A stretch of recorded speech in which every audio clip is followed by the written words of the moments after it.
Bună ziua, mă numesc Ursache Eduard, sunt studentul anul 1 la Facultatea de Medicină Generală, în cadrul Universității Transilvania din Brașov, iar astăzi voi prezenta câteva informații despre osmoză. Osmoza este difuziunea apei, acesta fiind un fenomen natural care se manifestă în situația în care două lichide cu concentrații diferite de ioni sunt separate printr-o membrană semipermeabilă. Membrana semipermeabilă separă solventul de solvit. În mod normal, transferul de molecule se face de la concentrația mai mare, de la solvent, spre concentrația mai mică, spre solvit, până când concentrația celor două compartimente devine egală. Această deplasare de lichid generează o diferență de nivel, care va produce o diferență de presiune pe membrană, numită presiune osmotică. Forța care trebuie aplicată pentru a preveni osmoza se numește presiune osmotică. Această presiune osmotică este direct proporțională cu numărul de particule dizolvate în soluție. Ochiurile membranei semipermeabile permit difuziunea particulelor de solvent, aceste ochiuri fiind prea mici pentru a trece și particulele de solvit, transportul realizându-se într-un singur sens de la solvent spre solvit.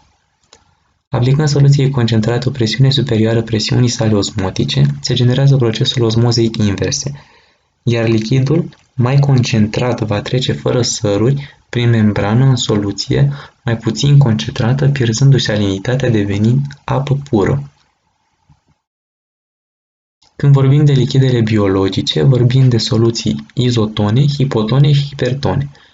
Pentru ca o soluție să fie izotonă, concentrația de sare a acestuia trebuie să fie egală cu concentrația de sare din plasma sanguină, presiunea osmotică fiind aceeași cu presiunea sângelui.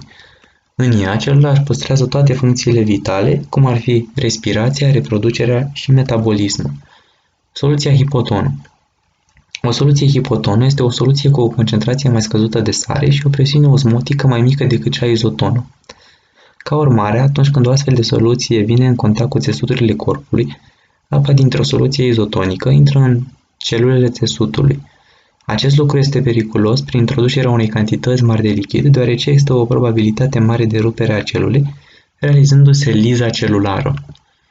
Soluția hipertonă. Antagonic soluției hipotonice, soluția hiperton are o concentrație mai crescută de sare și o presiune osmotică mai mare decât soluția izotonă, astfel apa va migra din celulă în afara acesteia.